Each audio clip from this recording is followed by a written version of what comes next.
വരുമ്പോഴത്തേക്ക് ഞാൻ ഉണ്ടാവത്തില്ല എന്ന് എന്നോട് പറഞ്ഞു. അത്രത്തോളം അമ്മച്ചി വയ്യാതെയായിരുന്നു. ഞാൻ അയ്യോ അയ്യോ എന്ന് വെച്ചാൽ ഒച്ചയിട്ടാ പറഞ്ഞ് ഞാൻ വിളിക്കാം എന്ന് പറഞ്ഞു. ഒരു 5 മിനിറ്റ് കഴിഞ്ഞ് ഞാൻ ഇവിടെ വീടിനകത്തോട്ട് കയറുമ്പോൾ വിളിച്ചപ്പോൾ അമ്മച്ചി പോയി എന്ന് പറഞ്ഞു. ഞാനിവിടെ നിന്ന് അല്ലറി കരയുക രാത്രി.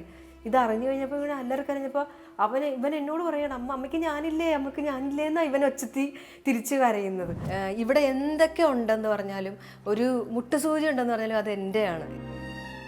അമ്മച്ചിക്ക് ഇങ്ങനെ എപ്പോഴും അസുഖങ്ങളാണല്ലോ. അപ്പം അമ്മച്ചി ലൈഫിൽ നിന്ന് പോയാൽ ഞാൻ അതിനെ എങ്ങനെ തരണം ചെയ്യുമെന്നാണ് ഞാൻ പണ്ട് തൊട്ടേ എപ്പോഴും ചിന്തിച്ചുകൊണ്ടിരിക്കുന്നത്. അങ്ങനെ കുറേ വർഷം കിടന്നു. ഒരു 7 വർഷത്തോളം ഞങ്ങൾ ഒരു കുഞ്ഞു ഷെഡിലായിരുന്നു. ഞങ്ങൾ 6 പേരും സങ്കടത്തോടെയും ഒക്കെ ചിലപ്പോൾ പണ്ട് പറഞ്ഞിട്ടുണ്ട്, അയ്യോ ഇവ 4 പെൺമക്കൾ എന്ത് ചെയ്യും. ലാലൊക്കെ കാണും സൗമ്യ അളിയൻസ് എന്ന് പറഞ്ഞു. അപ്പം ഞാൻ പറഞ്ഞു, സാർ എന്നോട് ഇങ്ങോട്ട് പറഞ്ഞ് ഇത് അളിയൻസിലെ എല്ലാവരെയും കൊണ്ടുപോയി കാണിക്കണം കേട്ടോ എന്ന് പറഞ്ഞു. സാറുമായിട്ട് നിൽക്കുന്ന ഫോട്ടോ. അളിയൻസ് വന്നതിന് ശേഷം ലൈഫ് ഫുള്ള് മാറി. പ്ലാറ്റ്ഫോമിൽ കൂടെ നടന്ന് ഇങ്ങനെ തിരിഞ്ഞിങ്ങനെ വരുമ്പോൾ കുറേ പിള്ളേർ ട്രെയിനിൽ നിന്ന് ലില്ലി ലില്ലി എന്ന് വിളിച്ച്. ഇവിടെ ഈ സൗമ്യ ഭാഗ്യപിള്ള ചേച്ചിയുടെ വീട് അറിയാമോ? ഇവിടെ അടുത്താണോ? എന്നെ ഒന്ന് അവിടെ കാണിച്ചു തരാമോ? ഓക്കെ. ഞാൻ കുറേ നേരമായിട്ട് ഇവിടെ വന്ന് നിന്നിട്ട് ഈ ബോർഡ് കണ്ടു, വിളിച്ചിട്ട് കിട്ടുന്നില്ല ചേച്ചിയെ. അപ്പൊ പിന്നെ ഞാൻ ഇങ്ങനെ നിൽക്കുമായിരുന്നു. അപ്പോഴാ അങ്കിളിനെ കണ്ടേ.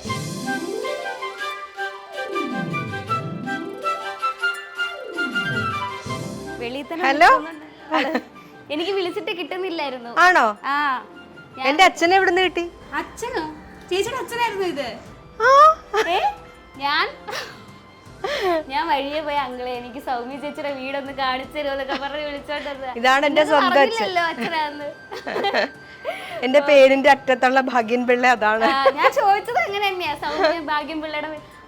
അറിയാം. അപ്പൊ അച്ഛന്റെ മുഖത്തൊരു ചിരി ഉണ്ടായിരുന്നു. അപ്പൊ എനിക്ക് എന്നെ കളിയാക്കിച്ചിരുത്താ. നല്ല സുന്ദരി കുട്ടിയായിട്ടാണല്ലോ. ചേച്ചി ആക്ച്വലി സാരി ഒക്കെ കൊടുത്ത്. സാരി അല്ലത്, ഹാഫ് സാരി. ഓക്കെ.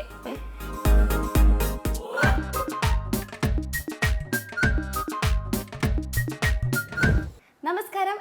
എന്നോട് പറയുടെ ഏറ്റവും പുതിയൊരു എപ്പിസോഡിലേക്ക് എല്ലാവർക്കും സ്വാഗതം. ഇന്ന് നമുക്കൊപ്പം ജോയിൻ ചെയ്യുന്നത് നമ്മുടെ സ്വന്തം സൗമ്യ ചേച്ചിയാണ്. ചേച്ചി നമസ്കാരം. നമസ്കാരം. അപ്പൊ ചേച്ചിയുടെ വീട്ടിൽ ഞാൻ വന്നിങ്ങനെ സ്ഥാനം പിടിച്ചിരിക്കുകയാണ്. എന്തൊക്കെയാണ് ലേറ്റസ്റ്റ് വിശേഷങ്ങൾ? ലേറ്റസ്റ്റ് ആയിട്ട് ഏറ്റവും വിശേഷം നമ്മുടെ അളിയൻസ് തന്നെ. പിന്നെ അതിനപ്പുറത്തേക്ക് അളിയൻസ് കൊണ്ടുണ്ടായ മറ്റൊരു വലിയൊരു സന്തോഷം, സത്യൻ സാറിന്റെ പുതിയ മോഹൻലാൽ പടത്തിൽ ഞാനുണ്ട്. ഹൃദയപൂർവ്വം എന്റെ ഷൂട്ട് കഴിഞ്ഞു. അപ്പൊ സാറ് ഇങ്ങനെ നമ്മുടെ അളിയൻസ് സ്ഥിരമായിട്ട് കാണുന്ന ഒരാളാണ്. അപ്പൊ അങ്ങനെ എന്നെ വിളിച്ചതാണ് സാറ്. നേരിട്ട് ഇങ്ങനെ വേണം എന്ന് പറഞ്ഞിട്ട് ഞാൻ വേണം എന്ന് പറഞ്ഞിട്ട് അങ്ങനെ എന്നെ വിളിച്ചതാണ്. അപ്പം ഒറ്റ ദിവസത്തെ ഷൂട്ടേ ഉണ്ടായിരുന്നുള്ളൂ. എൻ്റെ ഷൂട്ട് രാവിലെ തൊട്ട് ഒരു ഉച്ചയായപ്പോൾ കഴിഞ്ഞ്. അപ്പോൾ ഏറ്റവും ഭയങ്കര ഒരു സന്തോഷം ഉണ്ടായെന്ന് വെച്ച് കഴിഞ്ഞാൽ, ഞാൻ അവിടെ ചെന്നപ്പോൾ ഞാൻ ഇതുവരെ സാറിനെ കണ്ടിട്ടോ മിണ്ടിയിട്ടോ ഒന്നും ഇല്ലല്ലോ. അപ്പോൾ അവിടെ ചെന്ന് എന്നെ അവർ ക്യാരവാനിലൊക്കെ ഇരുത്തി കഴിഞ്ഞപ്പോൾ എൻ്റെ അടുത്ത് പറഞ്ഞു, സാറിനെ ഒന്ന് നമുക്ക് മീറ്റ് ചെയ്യാമെന്ന് പറഞ്ഞു. അപ്പം ഞാനിങ്ങനെ പുറത്തിറങ്ങി നിൽക്കുമ്പോൾ സാറിങ്ങനെ കാറിൽ വന്ന് ഇറങ്ങിയിട്ട്, അപ്പോൾ സാറും ക്യാമറമാനും ഒരുപാട് പേരുണ്ടായിരുന്നു കാറിൽ. അപ്പോൾ ഇറങ്ങിയിട്ട് അപ്പം തന്നെ എന്നോട് ഇങ്ങനെ, അയ്യോ ലില്ലി അങ്ങനെയാണ് വിളിക്കുന്നത്, സൗമ്യാന്ന് പോലും അല്ല വിളിക്കുന്നത്, ലില്ലി എന്തുണ്ട് വിശേഷം, അയ്യോ ഞാൻ സ്ഥിരം കാണും, എനിക്ക് ഭയങ്കര ഇഷ്ടമാണ് എന്നൊക്കെ പറഞ്ഞിട്ട് എന്നെയും വിളിച്ചുകൊണ്ട് ക്യാരവാനിൽ പോയിരുന്ന് എനിക്ക് ഫുൾ സ്റ്റോറി പറഞ്ഞു തന്നു. അപ്പോൾ എനിക്ക് ഭയങ്കര അത്ഭുതപ്പെടുമോ, കാരണം ഇത്രയും വലിയൊരാൾ എനിക്കിങ്ങനെ ഫുൾ സ്റ്റോറി പറഞ്ഞു തന്നിട്ട് പറഞ്ഞു ഇത്രയും നല്ലൊരു ഇമ്പോർട്ടൻ്റ് ആയിട്ടുള്ളൊരു ക്യാരക്ടറാണ്, അപ്പം സൗമ്യ അത് ചെയ്യുമെന്നറിയാം, അതുകൊണ്ടാന്നൊക്കെ പറഞ്ഞിട്ട് ഇങ്ങനെ ചെയ്ത്. അത് കഴിഞ്ഞിട്ട് എനിക്കെല്ലാം വീഡിയോ കോളാണ്, ലാൽ സാറുമായിട്ടുള്ള കോമ്പിനേഷനാണ്, പക്ഷെ എല്ലാം വീഡിയോ കോളാണ്. അപ്പോൾ എൻ്റെ അടുത്ത് പറഞ്ഞ് വീഡിയോ കോളാണെന്ന് ഓർത്ത് അങ്ങനെ വിഷമിക്കുകയൊന്നും ചെയ്യരുത്, ഇത് അത്രയും പ്രാധാന്യമുള്ളതാണ്. ഞാൻ പറഞ്ഞ് സാറേ ഞാൻ പാസിംഗ് ആണെങ്കിലും ഞാൻ വരും, എന്നുവെച്ചാൽ സാറ് വിളിച്ചാൽ ഞാൻ അങ്ങനെ പോലും വരും. സാറിൻ്റെയൊക്കെ ഒരു പടത്തിൽ അഭിനയിക്കാനായിട്ട് എത്രയോ ആളുകൾ ആഗ്രഹിച്ചിരിക്കുന്നത്. അങ്ങനെ ഏറ്റവും വലിയൊരു ഒരു സന്തോഷം എന്ന് വെച്ച് കഴിഞ്ഞാൽ, വീഡിയോ കോൾ ഫോണിലായിരുന്നു ഷൂട്ട് ചെയ്തത്. അപ്പോൾ സാർ ഇത്ര അടുത്തിരിക്കുക, അപ്പോൾ സാർ ഇത്ര അടുത്തിരുന്നിട്ടാണ് നമ്മുടെ മുഖത്ത് നോക്കിയിട്ട് ഇങ്ങനെ ഇരിക്കുകയാണ് സാറ്. എന്നിട്ട് ഇങ്ങനെ കട്ട് പറയുമ്പോൾ പറയും, ഓ നന്നായിരുന്നു ഫസ്റ്റ് ഷോട്ട് കഴിഞ്ഞപ്പോൾ തന്നെ നന്നായിരുന്നൊക്കെ പറഞ്ഞപ്പോൾ ഭയങ്കര സന്തോഷമായി. ആ സിനിമയിൽ തുടക്കം തൊട്ട് അവസാനമുള്ള പോലത്തെ ഒരു ഫീലായി. അപ്പം ഞാനിങ്ങനെ എൻ്റെ അടുത്ത് വെച്ച് ഇങ്ങനെ ഈ ക്യാരക്ടർ ആരാ ചെയ്യുന്നതെന്ന് ലാല് ചോദിച്ചു എന്ന് പറഞ്ഞു, മോഹൻലാൽ സാറ് ചോദിച്ചു എന്ന് പറഞ്ഞു. അപ്പം ഞാൻ പറഞ്ഞു അളിയൻസിലെ ഇങ്ങനെ ഇന്ന ആളാ ചെയ്യുന്നത്. അപ്പം ആണോ, അപ്പോൾ ലാലൊക്കെ കാണും സൗമ്യ അളിയൻസ് എന്ന് പറഞ്ഞു. അപ്പം ഞാൻ പറഞ്ഞു അപ്പോൾ വിശ്വസിച്ചാ സൗമ്യ ലാലും ഞാനും ഒക്കെ ഇങ്ങനെ അളിയൻസ് സ്ഥിരം കാണുമെന്ന്? അപ്പോൾ ഞാൻ വിശ്വസിച്ചില്ല എന്ന് പറഞ്ഞു. ഞങ്ങളൊക്കെ സ്ഥിരം കാണുമെന്ന് പറഞ്ഞു. അപ്പോൾ എനിക്ക് ഭയങ്കര സന്തോഷമായി. എന്നിട്ട് ഞാൻ ഫോട്ടോ എടുത്തപ്പോൾ സാർ എന്നോട് ഇങ്ങോട്ട് പറഞ്ഞ് ഇത് അളിയൻസിലെ എല്ലാവരെയും കൊണ്ടുപോയി കാണിക്കണം കേട്ടോ എന്ന് പറഞ്ഞു, സാറുമായിട്ട് നിൽക്കുന്ന ഫോട്ടോ. അത്രക്ക് എന്നുവെച്ചാൽ ആ സെറ്റ് ഞാൻ പോരുന്നത്രത്തോളം വരെ എനിക്ക് അവിടുന്ന് കിട്ടിയ ആ ഒരു സന്തോഷമില്ലേ, അത് എല്ലാ അളിയൻസിൽ നിന്ന് കിട്ടിയതാണ്. ഞാൻ അപ്പം തന്നെ ഞാൻ രാജേഷ് നമ്മുടെ ഡയറക്ടറെയും മഞ്ജേച്ചിനെയും ഒക്കെ വിളിച്ചിട്ട് ഞാൻ ചേച്ചി അളിയൻസ് കൊണ്ട് നമുക്ക് ഇത്രയും വലിയ ഭാഗ്യങ്ങളുണ്ടാവുമെന്ന് ഇപ്പോഴാണ് ചേച്ചി മനസ്സിലായത്. അത്രയ്ക്ക് വലിയ ഒരു സ്നേഹമായിരുന്നു ആ സെറ്റ് മുഴുവനും, സാറും സാറിൻ്റെ മോനും ഒക്കെ. അതാണ് ഏറ്റവും പുതിയൊരു വിശേഷം. ചേച്ചി ഇതൊക്കെ പറയുമ്പോഴേ ഞാൻ ആലോചിക്കുന്നത്, ചേച്ചിയുടെ ഒരു 4 പെൺമക്കളുള്ള ഒരു വീട്ടിൽ നിന്ന് ജനിച്ച് ഒരുപാട് കഷ്ടതകളിൽ കൂടെ വളർന്ന് ഇപ്പോൾ നിൽക്കുന്ന ഒരു ലെവലുണ്ടല്ലോ. ചേച്ചി ഇങ്ങനെ നിന്നിട്ട് ഈ ഒരു തിരിഞ്ഞു നോക്കുമ്പോൾ എന്താ ശരിക്കും ചേച്ചിക്ക് ഇപ്പം നിൽക്കുന്ന സ്ഥാനത്തിന് ഫീൽ ചെയ്യുന്നത്? അഭിമാനം. കാരണം ഞങ്ങളെയൊക്കെ സ്നേഹിക്കുന്ന നാട്ടിൽ ഞാൻ എപ്പോൾ എല്ലാ ഇൻ്റർവ്യൂവിലും പറയും, എൻ്റെ നാട്ടിൽ എല്ലാവർക്കും എന്നോട് ഭയങ്കര കാര്യമാണ്, എല്ലാവർക്കും സ്നേഹം മാത്രമേ ഉള്ളൂ. അപ്പോൾ അവർ എല്ലാ നാട്ടുകാരും സ്നേഹത്തോടെയും സങ്കടത്തോടെയും ഒക്കെ ചിലപ്പോൾ പണ്ട് പറഞ്ഞിട്ടുണ്ട്, അയ്യോ ഇവർ 4 പെൺമക്കൾ എന്ത് ചെയ്യും, അവർ ചിലപ്പോൾ അവരുടെ ഇഷ്ടം കൊണ്ടും സങ്കടം ഒരു ഇതുകൊണ്ടായിരിക്കും ചോദിക്കുന്നത്.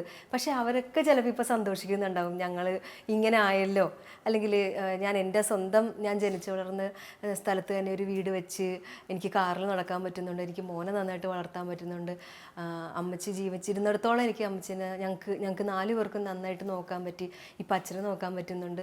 അപ്പോൾ അതൊക്കെ ശരിക്കും പറഞ്ഞാൽ വേറെ ഒന്നുമില്ല, എല്ലാം ഈ കലയിൽ നിന്ന് കിട്ടിയതാണ്. അല്ലാതെ നമുക്ക് വേറെ ജോലിയൊന്നുമില്ല എനിക്ക്. ബാക്കിയുള്ളവരൊക്കെ ഓരോ ജോലിയുണ്ട്, പക്ഷെ എന്നെ സംബന്ധിച്ചിടത്തോളം എനിക്ക് എല്ലാം കലയിൽ നിന്ന് കിട്ടിയതാണ്. അല്ലാതെ എനിക്ക് വേറൊരു ജോലി അറിയില്ല, ഒന്നും അറിയില്ല. കുഞ്ഞുനാൾ തൊട്ടേ ഡാൻസ് പഠിപ്പിച്ചും ഡാൻസ് പ്രോഗ്രാമിന് പോയും ഒക്കെ കിട്ടിയതാണ്, എല്ലാം ഇതിൽ നിന്ന് തന്നെ കിട്ടിയതാണ്.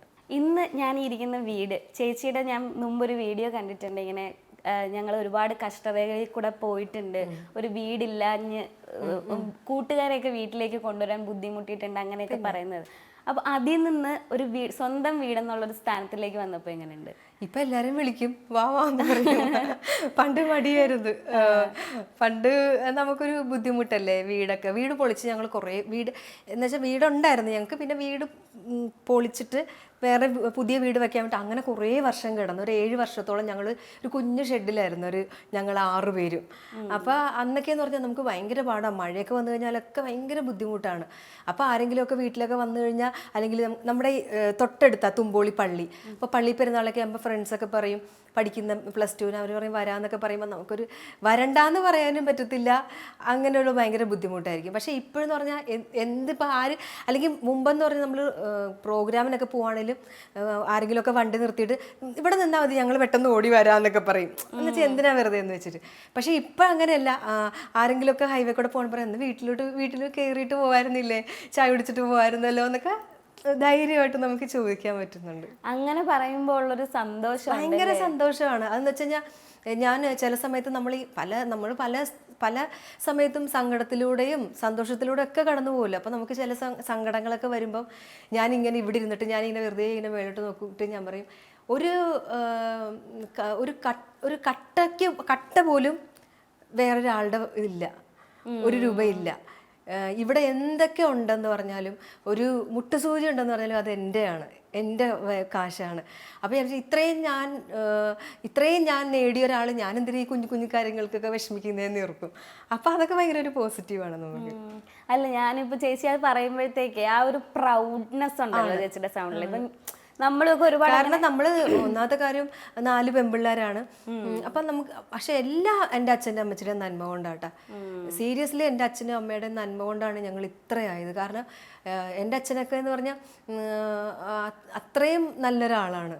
അമ്മച്ചി ആയിക്കോട്ടെ എല്ലാവരും ചിലപ്പോൾ അവരുടെ പ്രാർത്ഥനയും അല്ലെങ്കിൽ അവരുടെ ആ ഒരു നല്ല മനസ്സിനൊക്കെ ആയിരിക്കും ഞങ്ങൾ ഇങ്ങനെ വന്നത്. അല്ലെങ്കിൽ 4 പെൺമക്കളാണ്, നമുക്ക് എന്തൊക്കെ മോശം രീതിയിലൊക്കെ പോകാനുള്ള സിറ്റുവേഷൻ, പക്ഷെ അതിനൊക്കെ നമ്മൾ കറക്റ്റായിട്ട് നമ്മൾ നേർവഴി കൂടെ പോയി ഇതെല്ലാം നേടുക എന്ന് പറഞ്ഞാൽ അതൊരു വലിയൊരു കാര്യം തന്നെയാണ്. അച്ഛൻ്റെ അമ്മയുടെയും സ്ഥാനം എത്രത്തോളമാണ്? ഇപ്പം പറയുമ്പോൾ തന്നെ നമുക്കറിയാം അവർക്കൊരു സ്ഥാനം നിർണ്ണയിക്കാൻ നമ്മൾ ആരും അല്ല, എന്നാലും അവരുടെ സ്റ്റോറി ചേച്ചി പറഞ്ഞു കേട്ടിട്ടുണ്ട്. കയറ് കെട്ടാൻ പോയിട്ട് വന്ന് സാധനങ്ങളുമായിട്ട് വീട്ടിൽ വന്ന് രാവിലെ നിങ്ങളുടെ കാര്യങ്ങൾ നടത്തുന്നതും അങ്ങനെ. ചേച്ചി ഇതൊക്കെ ഇങ്ങനെ തിരിഞ്ഞ് ഇരുന്ന് എപ്പോഴും അത് തന്നെയാണ് എപ്പോഴും ആലോചിക്കുന്നത്. കാരണം അത് ആലോചിക്കുമ്പോഴല്ലേ ഇപ്പോഴത്തെ കിട്ടിയതൊക്കെ അത്രയും നമുക്ക് വിലയുണ്ടാവത്തുള്ളൂ. അമ്മയെന്ന് പറഞ്ഞു കഴിഞ്ഞാൽ ഞങ്ങൾ 4 പേർക്കും എത്രത്തോളം ഭയങ്കര ഒരു ശക്തിയായിരുന്നു അമ്മച്ചി. കാരണം അമ്മച്ചിയുടെ ഒരു ഇതില്ലായിരുന്നെങ്കിൽ ഞങ്ങൾ ആരും ഇങ്ങനെ ആവത്തില്ലായിരുന്നു. കാരണം അത്രയും നല്ലൊരു എന്താ പറയണ്ട, 4 പേർക്ക് ഉണ്ടാക്കി തന്നിട്ട് ചിലപ്പം ഒന്നും കഴിക്കാതിരിക്കും, അങ്ങനത്തെ ഒരാളായിരുന്നു. പക്ഷേ അമ്മച്ചിക്ക് നല്ലൊരു രീതിക്ക് ജീവിക്കേണ്ട ഞങ്ങൾക്കൊക്കെ ഒരു നല്ലൊരു പൊസിഷനൊക്കെ ആയപ്പോൾ അമ്മച്ചി ഭയങ്കര അസുഖത്തിനൊക്കെ ഇതായിപ്പോയി. ഒന്നും നമുക്ക് ആഗ്രഹിച്ചതെല്ലാം നമുക്ക് വാങ്ങിച്ചു കൊടുക്കാൻ പറ്റുന്നുണ്ട്. ഒരു ദിവസം എൻ്റെ അടുത്ത് ഒരു ആഗ്രഹം പറഞ്ഞ് എനിക്ക് കല്ലിൻ്റെ ഒരു കമ്മലിടണം എന്ന് പറഞ്ഞു, കല്ല് വെച്ച കമ്മലിടണം എന്ന് പറഞ്ഞു.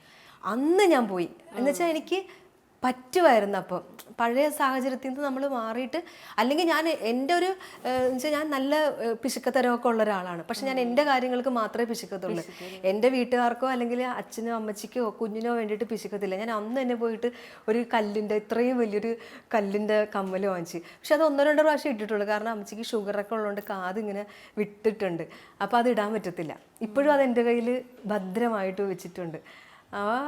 അത് അമ്മച്ചിക്ക് ആഗ്രഹങ്ങളൊക്കെ ഉണ്ടായിരുന്ന സമയത്ത് നമുക്ക് വാങ്ങിച്ചു കൊടുക്കാൻ പറ്റിയിട്ടില്ല. പക്ഷെ പിന്നെ അമ്മച്ചിക്ക് ഭക്ഷണത്തിനോടും ഒന്നിനോടും ആഗ്രഹമില്ലാതെ അസുഖങ്ങളൊക്കെ സ്റ്റാർട്ട് ചെയ്ത സമയത്ത് പിന്നെ ഇങ്ങനെ നമുക്ക് ഏറ്റവും നല്ല രീതിക്ക് ജീവിക്കാനുള്ള സാഹചര്യങ്ങൾ നമ്മൾ ഉണ്ടാക്കി കൊടുക്കുന്നുണ്ടായിരുന്നു. ഇപ്പോൾ അസുഖങ്ങൾ വരുമ്പോൾ ഹോസ്പിറ്റലിലാണെങ്കിൽ ഏറ്റവും നല്ല ഹോസ്പിറ്റലിലും ഒക്കെ നമുക്ക് കൊണ്ടുപോകാൻ പറ്റുന്നുണ്ടായിരുന്നു. പക്ഷേ എന്തോ നമുക്ക് അത്രയും നാളെ ഉണ്ടായിരുന്നുള്ളൂ. നിങ്ങൾ സിബ്ലിങ്സിൻ്റെ ഇടയിലുള്ള ബോണ്ടിങ് ഭയങ്കര ബോണ്ടിങ്ങാണ്. കാരണം നമ്മളെപ്പോഴും പറയും അയ്യോ 4 പെൺപിള്ളേരാണോ എന്ന് ചോദിക്കുമ്പോൾ എല്ലാവർക്കും ഭയങ്കര ഇതാണ്. പക്ഷേ 4 പറയുന്നത് 4 തൂണുകൾ പോലെയാണ്. കാരണം നമുക്കൊരു പ്രശ്നം വരുമ്പോഴാണ് ഇവരൊക്കെ കൂടെ ഇങ്ങനെ വരും, 4 പേരും കൂടെ. ഇപ്പം ഞാനൊന്ന് സങ്കടപ്പെട്ട് കഴിഞ്ഞാൽ 3 പേരും ഇങ്ങനെ വരും. അതുപോലെ തന്നെ മറ്റുള്ളവർക്കും. അപ്പം ഞാൻ എപ്പോഴും ഓർക്കും എനിക്കൊക്കെ ഒരു മോനാണ് ഉള്ളത്. അവനൊക്കെ എന്തെങ്കിലും ഒരു പ്രശ്നം വന്ന് ഞാൻ ഷെയർ ചെയ്യാൻ പോലും ആരും ഉണ്ടാവത്തില്ല. പക്ഷേ എനിക്കെന്നൊക്കെ പറഞ്ഞാൽ എനിക്ക് ഏറ്റവും കൂടുതൽ എന്നെ ഭയങ്കരമായിട്ട് സപ്പോർട്ട് ചെയ്യുന്നത് എൻ്റെ അനിയത്തിയാണ്. ഞങ്ങൾ തമ്മിൽ 3 വയസ്സിന് ഡിഫറൻസ് ഉണ്ട്. അപ്പം അവളാണ് എനിക്ക് എൻ്റെ ഡാൻസ് ക്ലാസ്സുകളും എല്ലാം ഞാനില്ലാത്തപ്പം എടുക്കുന്നത്. എനിക്ക് എന്ത് ഇപ്പം ഞാൻ വിളിച്ചു പറഞ്ഞ റെഡി അതൊന്ന് ചെയ്യണമല്ലോ എന്ന് പറഞ്ഞാൽ ഓക്കെ, എല്ലാം അവളാണ് ചെയ്തു തരുന്നത്. പിന്നെ എൻ്റെ മൂത്ത ചേച്ചിയാണ് എൻ്റെ കുഞ്ഞിനെ ഇത്രയും നാളും നോക്കിക്കൊണ്ടിരുന്നത്. പിന്നെ രണ്ടാമത്തെ ചേച്ചിയാണ് ബാക്കിയുള്ള കുറേ സപ്പോർട്ടുകൾ ചെയ്യുക. അപ്പോൾ എല്ലാവരും ഇപ്പം ഞാനിപ്പോൾ മാസത്തിലൊരു 10-15 ദിവസമാണ് നാട്ടിലുണ്ടാവുന്നത്. അളിയൻസ് നമുക്ക് 15 ദിവസം ഉണ്ടല്ലോ. അപ്പോൾ ബാക്കിയുള്ള ദിവസങ്ങളിലൊക്കെ കുഞ്ഞിൻ്റെ കാര്യങ്ങളെല്ലാം ഇവരെല്ലാവരും കൂടെയാണ് നോക്കുന്നത്. അപ്പോൾ ഇവരുടെ ഒന്നും സപ്പോർട്ട് ഇല്ലെങ്കിൽ എനിക്കിങ്ങനെ ഇത്രയും ഫ്രീ ആയിട്ട് പോയി അവിടെ ഒന്നും പോയി നിൽക്കാൻ പറ്റത്തില്ല. നമ്മൾ ഒറ്റയ്ക്കുള്ള ഒരാളല്ലല്ലോ, നമ്മുടെ കൂടെ മോനുണ്ടല്ലോ. അപ്പോൾ എല്ലാവരുടെയും അച്ഛൻ്റെയും ചേച്ചിമാരുടെയും അനിയത്തിയുടെയൊക്കെ സപ്പോർട്ട് ഭയങ്കര വലുതാണ്. ചേച്ചി പിന്നീട് ഈ കോമഡി സ്കിറ്റുകളൊക്കെ ചെയ്താണ് കലയിലേക്ക് സ്റ്റാർട്ട് ചെയ്യുന്നത് തോന്നുന്നു അല്ലേ? അല്ല, ഞാൻ ഡാൻസ് ആയിരുന്നു ഫസ്റ്റ് ചെയ്തുകൊണ്ടിരുന്നത്. പിന്നെ ഞാൻ അങ്ങനെ അതിന് ഡാൻസിൽ കൂടെ ഇങ്ങനെ സ്കിറ്റിലേക്ക് വന്നു. സ്കിറ്റിൽ നിന്ന് പിന്നെ സിറ്റ്കോമിലേക്ക് പോയി, അങ്ങനെയല്ലേ? ഓക്കെ. അപ്പം ചേച്ചിയുടെ ആ കാലഘട്ടം ഉണ്ടല്ലോ, ഇപ്പം ഇത്രയും ബുദ്ധിമുട്ടിന്ന് തന്നെ ഇങ്ങനത്തെ ഒരു ഫീൽഡിലേക്കൊക്കെ പോകുമ്പോൾ ഒരുപാട് എന്തെങ്കിലും നാട്ടുകാരോ അങ്ങനത്തെ പ്രശ്നങ്ങളൊക്കെ? അങ്ങനെയൊന്നും എനിക്ക് പ്രശ്നം ഉണ്ടായിട്ടില്ല. അങ്ങനെയൊന്നും എനിക്ക് എൻ്റെ നാട്ടിൽ നിന്ന് ഒരു പ്രശ്നം എനിക്ക് ഉണ്ടായിട്ടില്ല. ചിലരൊക്കെ ഇന്റർവ്യൂവിൽ ഇരുന്ന് പറയും നാട്ട് പ്രോഗ്രാമിനൊക്കെ പോയി എന്ന് പറയുമ്പോൾ നാട്ടുകാർ അങ്ങനെ പറഞ്ഞു ഇങ്ങനെ പറഞ്ഞു എന്ന് പറയും. എൻ്റെ നാട്ടുകാരൊന്നും ഞാൻ ഇതുവരെ കേട്ടിട്ടില്ല കേട്ടോ എന്നെ പറയുന്നത്. കാരണം ഞാൻ കുഞ്ഞുനാൾ തൊട്ടേ ഡാൻസ് പഠിപ്പിക്കുന്നുണ്ട്. അപ്പം അവിടെ ഉള്ള ഒരു വീട്ടിലെ ഒരു കൊച്ചിനെ എൻ്റെ അടുത്ത് കൊണ്ടുവന്ന് ചേർക്കും. അപ്പോൾ എല്ലാവരും ടീച്ചറെ ടീച്ചറെ ടീച്ചറെ എന്നാണ് വിളിക്കുന്നത്. അപ്പോൾ അന്ന് തൊട്ടേ ഞാനിങ്ങനെ ഡാൻസ് പഠിപ്പിക്കുന്നുണ്ട്, പ്രോഗ്രാമിന് പോകുന്നുണ്ട്. പിന്നെ എന്ന് വെച്ച് കഴിഞ്ഞാൽ അമ്മച്ചി കുഞ്ഞുനാൾ തൊട്ടേ ഞങ്ങളുടെ കൂടെ പ്രോഗ്രാമിന് വരുമായിരുന്നു. പിന്നെ വയ്യാതായി തുടങ്ങിയപ്പോൾ തൊട്ടാണ് ആള് വരാതെയായത്. പിന്നെ ഞാനും മൂത്ത ചേച്ചിയും അനിയത്തിയും കൂടെയാണ് പ്രോഗ്രാമിന് പോയിക്കൊണ്ടിരുന്നത്. അപ്പോൾ എനിക്കങ്ങനെ നാട്ടുകാരുടെ ഭാഗത്തുനിന്നൊന്നും അങ്ങനെ ഇവരെന്തിനായി പോണതെന്നൊന്നും എനിക്ക് ചോദിക്കേണ്ടി വന്നിട്ടില്ല. കാരണം എൻ്റെ പ്രോഗ്രാമൊക്കെ ഈ ആലപ്പുഴ തന്നെയാണ് ഓരോ സ്റ്റേജിലും നടക്കുന്നത്. അപ്പം ഈ അച്ഛനും അമ്മയും ഇപ്പം 4 പേരെയും ഡാൻസ് പഠിപ്പിക്കണം, അങ്ങനെ നിങ്ങളുടെ സാമ്പത്തികപരമായിട്ട് എങ്ങനെയാണ്? അത് അമ്മച്ചിക്ക് ഭയങ്കര ആഗ്രഹമായിരുന്നു, ഇങ്ങനെ ഡാൻസ് പഠിക്കണം എന്നുള്ളത് ഭയങ്കര ഒരു ആഗ്രഹമായിരുന്നു. അപ്പോൾ അമ്മച്ചി ഇങ്ങനെ പണ്ട് പറയുന്ന കേൾക്കാം, നമ്മുടെ കുടുംബ വീടിൻ്റെ അവിടെ ഒരു വലിയൊരു വെളിയുണ്ട്, ഇങ്ങനെ വലിയൊരു പറമ്പുണ്ട്. അവിടെ ഒരു പണ്ട് സ്റ്റേജ് കെട്ടിയ ഒരു പ്രോഗ്രാമൊക്കെ നടന്നപ്പോൾ എന്നെ ഗർഭിണിയായിരുന്ന സമയത്ത് അമ്മച്ചി ഇങ്ങനെ രാത്രി ഇങ്ങനെ വയറൊക്കെ ആയിട്ട് ഇങ്ങനെ നടന്നറിയാതെ നടന്ന് പിള്ളേരുടെ ഡാൻസ് കാണാൻ ഇങ്ങനെ പോയി നിൽക്കുമായിരുന്നൊക്കെ. അപ്പോൾ ചിലപ്പം അമ്മച്ചിക്ക് ഉള്ളിൽ അത്രയും ആഗ്രഹം ഉണ്ടായിരുന്നിരിക്കും. പിന്നെ അച്ഛനാണ് നാടകക്കാരനായിരുന്നു അച്ഛൻ. ആലപ്പുഴ സൂര്യകാന്തി തിയേറ്റേഴ്സ് എന്ന് പറഞ്ഞിട്ടൊരു അവിടെ ട്രൂപ്പൊക്കെ ഉണ്ടായിരുന്നു. അപ്പോൾ അച്ഛനങ്ങനെ ഇൻട്രസ്റ്റ് ഉണ്ടോയെന്ന് എനിക്കറിയില്ല, അമ്മച്ചിക്കായിരുന്നു കൂടുതൽ ഇൻട്രസ്റ്റ്. അങ്ങനെയാണ് അച്ഛൻ്റെ ഒരു ഫ്രണ്ട് ഉണ്ടായിരുന്നു, റെയ്നോൾഡ് എന്ന് പറഞ്ഞിട്ട്. റെയ്നോൾഡ് ഇങ്ങനെ പെങ്ങന്മാരുണ്ട്. അപ്പോൾ അവരാണ് ഇവിടെ അടുത്തൊരു ഡാൻസ് ടീച്ചർ വരുമായിരുന്നു പഠിപ്പിക്കാനായിട്ട്. അപ്പോൾ അങ്ങനെ എന്നെ അവിടെ കൊണ്ടുപോയി ചേർത്ത്, അങ്ങനെ 3 വയസ്സിൽ ചേർത്ത് തന്നെ. 4 വയസ്സിൽ എൻ്റെ അരങ്ങേറ്റം കഴിഞ്ഞു. അപ്പോൾ ചേച്ചിയുടെ ഈ നാടകത്തിൽ നിന്നാണ് ഈ സിറ്റ്കോമിലേക്കുള്ളൊരു അല്ലേ ഡാൻസ്. ഓക്കെ, സിറ്റ്കോം വന്നതിന് ശേഷം എങ്ങനെ മാറി ലൈഫ്? ഇപ്പം നമ്മുടെ അളിയൻസ് വന്നതിന് ശേഷം ലൈഫ് ഫുള്ള് മാറി. കാരണം നമുക്ക് ഭയങ്കര ഒരു ലേബൽ വന്നില്ലേ. മറ്റേത് സ്കിറ്റ് കളിക്കുന്ന ഒരാൾ, ഇപ്പം ലില്ലി. കഴിഞ്ഞ ദിവസം ഞാൻ അളിയൻസിൻ്റെ ഷൂട്ട് കഴിഞ്ഞ് മാവേലി ട്രെയിനിൽ വന്ന് ഇവിടെ ആലപ്പുഴ വന്ന് ഇറങ്ങിയിട്ട് ഞാനിങ്ങനെ നടന്നിങ്ങനെ പ്ലാറ്റ്ഫോമിൽ കൂടെ നടന്ന് ഇങ്ങനെ തിരിഞ്ഞിങ്ങനെ വരുമ്പോൾ കുറേ പിള്ളേർ ട്രെയിനിൽ നിന്ന് ലില്ലി ലില്ലി എന്നിങ്ങനെ വിളിച്ച്. അപ്പോൾ നമുക്കൊരു പേര് വന്നു. എനിക്ക് തോന്നുന്നു കുറേ പേരൊന്നും സൗമ്യ എന്നൊന്നും അറിയില്ല. ഇപ്പോൾ അളിയൻസിൻ്റെ ലൊക്കേഷനിൽ എല്ലാ ദിവസവും ഒരു 2-3 ഫാമിലിയെങ്കിലും വരും. അവർക്ക് എൻ്റെ പേരൊന്നും ശരിക്കും അറിയില്ല. ലില്ലി, ശരിക്കും പേര് ഞാൻ പറയും സൗമ്യ. ഞങ്ങൾക്ക് ലില്ലി എന്നേ അറിയുള്ളൂ കേട്ടോ എന്ന് പറയും. എല്ലായിടത്തും ലില്ലി ലില്ലി ആ ഒരു പേര് വന്ന് നമുക്ക്. മറ്റേത് സ്കിറ്റ് കളിക്കുന്ന ഒരാൾ അങ്ങനെയല്ലേ. അളിയൻസ് വന്നതിന് ശേഷമാണ് ലൈഫ് പൂർണ്ണമായിട്ടും മാറിയത്. കാരണം ഒരു ഫാമിലി പോലെയായി സെറ്റ്. പിന്നെ നമുക്ക് എന്തെങ്കിലും ഒരു വിഷമം വന്നു കഴിഞ്ഞാൽ ഇപ്പോൾ മഞ്ചേച്ചിനെ വിളിക്കാം, രാജ് സാറിനെ വിളിക്കാം, അനീഷേട്ടനെ വിളിക്കാം, റിയാസിക്കനെ വിളിക്കാം, മുത്തിനെ വിളിക്കാം. അപ്പം അങ്ങനെ നമ്മുടെ ഫാമിലി മെമ്പേഴ്സായി അവരെല്ലാവരും. എനിക്ക് തോന്നുന്നു ഈ സീരിയലിൽ ആക്ട് ചെയ്യുന്നവരുടെ ഒരു ഭയങ്കര ഒരു ഭാഗ്യമായിട്ടുള്ളൊരു കാര്യമാണ്, കുറെ ഫാമിലീസിനെ കിട്ടും. ഞാനിങ്ങനെ അത് എന്ന് വെച്ചാൽ എനിക്ക് മറ്റുള്ള സീരിയലിൽ ഞാൻ ചെയ്തിട്ടില്ലടാ, എനിക്കറിയില്ല. ഈ മെഗാ സീരിയലിൽ ഞാൻ ഒരു സീരിയലിൽ 2-3 കുറച്ച് എപ്പിസോഡുകൾ മാത്രമൊക്കെ ഞാൻ ചെയ്തിട്ടുള്ളൂ. ഞാൻ അളിയൻസ് മാത്രമേ. ഇപ്പോൾ അളിയൻസ് തന്നെ ഞാൻ തന്നെ ചെയ്യാൻ തുടങ്ങിയിട്ട് ഇപ്പോൾ കുറേ വർഷങ്ങളായി. അല്ല, ഇപ്പോൾ 1000 എപ്പിസോഡ് ആയി. അപ്പോൾ നമ്മൾ 15 ദിവസം നമ്മൾ അവിടെ തന്നെയാണ്. പിന്നെന്ന് വെച്ച് കഴിഞ്ഞാൽ ഞാനും മഞ്ചേച്ചിയും താമസിക്കുന്നത് ഒരു വീട്ടിലാണ്. അപ്പം ഞങ്ങൾ രാവിലെ അവിടെ നിന്ന് ഇറങ്ങും, തിരിച്ച് ഞങ്ങൾ വൈകിട്ട് വരും. ഇപ്പം ഞങ്ങൾ 15 ദിവസമായിട്ട് ഞങ്ങൾ ഡാൻസ് പ്രാക്ടീസ് ഉണ്ട്. ഞാനും ചേച്ചിയും കൂടെ ഡാൻസ് പഠിക്കുന്നുണ്ട്. ഞങ്ങൾ 2 അങ്ങോട്ട് പഠിക്കും. അപ്പോൾ വൈകിട്ടായാൽ തന്നെ വന്നു കഴിഞ്ഞിട്ട് ഒന്ന് റെസ്റ്റൊക്കെ ചെയ്തിട്ട് ഞങ്ങൾ പ്രാക്ടീസ് തുടങ്ങും. പിന്നെ ഫുഡ് കഴിക്കും, രാവിലെ എഴുന്നേക്കും പോരും. അങ്ങനെ നമ്മളൊരു വീട് പോലെയാണ് അവിടെ. റുട്ടീൻ അവിടെ സെറ്റായിരിക്കുവാണ്. അപ്പം അത് അവിടെ ഭയങ്കര സന്തോഷമാണ് നമുക്ക്. കാരണം നമുക്ക് കുഞ്ഞിനെ ഇട്ടിട്ട് പോകുന്നെന്നുള്ളൊരു വിഷമം മാത്രമേ ഉള്ളൂ. നമ്മൾ 15-ാം തീയതി ആകുമ്പോൾ അടുക്കും തോറും ഇവനെ വിട്ടിട്ട് പോകണമല്ലോ, ഇവൻ്റെ വിഷമം കാണണമല്ലോ എന്നുള്ളതേ ഉള്ളൂ. അതിനപ്പുറത്തേക്ക് അവിടെ ചെന്ന് കഴിഞ്ഞാൽ വർക്കിന് ഭയങ്കര സ്ട്രെസ്സാണല്ലോ, എല്ലാവരെയും കാണണമല്ലോ, ഇങ്ങനെ ഒന്നുമില്ല. അവിടെ ചെല്ലുമ്പോൾ സന്തോഷം മാത്രമേ ഉള്ളൂ. എനിക്കൊന്ന് നമ്മൾ ഇഷ്ടപ്പെട്ട ഒരു കാര്യം ചെയ്യുമ്പോൾ കുറെ കൂടെ എൻജോയ് ചെയ്ത് ചെയ്യാം അവിടെ. കാരണം അവിടെ നമുക്ക് ഷൂട്ടിൻ്റെ ഒന്നും ഒരു സ്ട്രെയിനേ ഇല്ല. കാരണം അതൊക്കെ അങ്ങനെ ആ വഴിക്ക് നടന്നോളും. ഒറ്റ ടേക്കിൽ തന്നെ എല്ലാവരും ആ ഒരു ഇതിലായി. ഇപ്പം ചേച്ചിയുടെ ലൈഫിൽ ഏറ്റവും വിഷമിച്ച ഒരു ഇൻസിഡന്റ് ഏതായിരുന്നു? അല്ലെങ്കിൽ അതിനെ എങ്ങനെ ചേച്ചി തരണം ചെയ്തു? അത് അമ്മച്ചിയുടെ മരണം.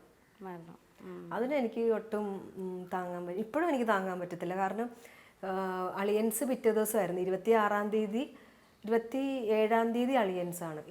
25-നാണ് ഞാൻ അമ്മച്ചിനെ കൊണ്ട്, അമ്മച്ചിക്ക് തീരെ വയ്യായിരുന്നു. അപ്പം ഇവിടുന്ന് ഞാനും മോനും അച്ഛനുമായിട്ട് ലേക്ക് ഷോറിൽ ചെക്കപ്പ് ഉണ്ട് അമ്മച്ചിക്ക് പിറ്റേ ദിവസം.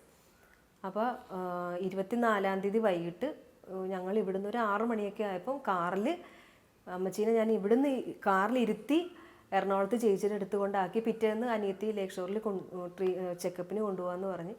അപ്പോൾ എന്നോട് തലേദിവസം എന്നോട് ചോദിച്ചു, നീ 27-ന് പോയ എപ്പോൾ വരും? അപ്പോൾ 27, 28, 29, 30 4 ദിവസത്തെ ഒരു കുഞ്ഞ് ഷെഡ്യൂളായിരുന്നു നമുക്ക് വെച്ചിരുന്നത് അളിയൻസിന്. അപ്പോൾ ഞാൻ പറഞ്ഞു, അമ്മ ഞാൻ 27-ാം തീയതി 26-ന് രാത്രി പോയിട്ട് 30-ന് വരും, നീ വരുമ്പോഴത്തേക്ക് ഞാൻ ഉണ്ടാവത്തില്ല എന്ന് എന്നോട് പറഞ്ഞ്. അത്രത്തോളം അമ്മച്ചി വയ്യാതെയായിരുന്നു. അപ്പം ഞാൻ വഴക്ക് പറഞ്ഞു. പിന്നെ എന്ന് പറഞ്ഞു, അങ്ങനെ ഈ ഹോസ്പിറ്റലൊന്നും വിളിച്ചാൽ വരൽ ഭയങ്കര കുറവാണ്. കാരണം എപ്പോഴും കൊണ്ടുപോയാൽ അഡ്മിറ്റ് ആക്കും. അപ്പോൾ നല്ല പൈസ വരും ലേക്ക് ഷോറിലൊക്കെയാണ്. അപ്പോൾ ഏറ്റവും അവസാന സ്റ്റേജ് ആകുമ്പോഴേ പറയത്തുള്ളൂ പോകാം എന്ന് പറയത്തുള്ളൂ. അപ്പോൾ ഇപ്രാവശ്യം ഞാൻ പറഞ്ഞപ്പോൾ തന്നെ ഓക്കെ എന്ന് പറഞ്ഞു, പോവാമെന്ന് പറഞ്ഞു. അങ്ങനെയാണ് ഞങ്ങൾ ഇവിടുന്ന് കൊണ്ടാക്കി തിരിച്ച് ഞാനും കൊച്ചും കൂടെ ഒരു 10:30 ആയപ്പോൾ അവിടുന്ന് പോകുന്നു, എറണാകുളത്ത് നിന്ന് പോകുന്നു.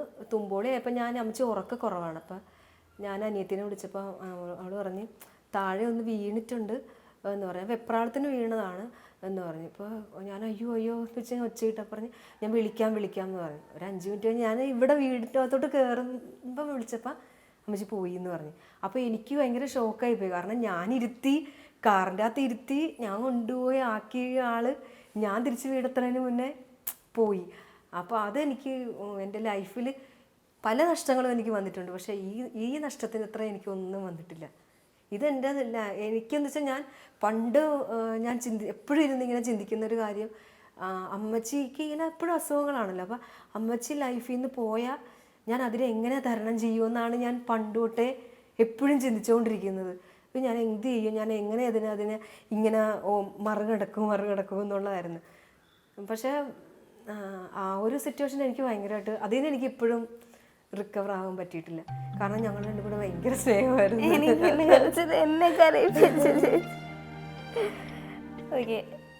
പിന്നെ മോനുമായിട്ട് ഭയങ്കര അടുപ്പായിരുന്നു. ഞങ്ങൾക്ക് ആകെ എനിക്ക് മാത്രമേ ഉള്ളൂ ആൺകുഞ്ഞ്. അപ്പോൾ അച്ഛനും അമ്മച്ചിയും ഭയങ്കര അടുപ്പാണ് എൻ്റെ മോനുമായിട്ട്. അപ്പോൾ കൊച്ചിന് ഭയങ്കര ഷോക്കായിരുന്നു.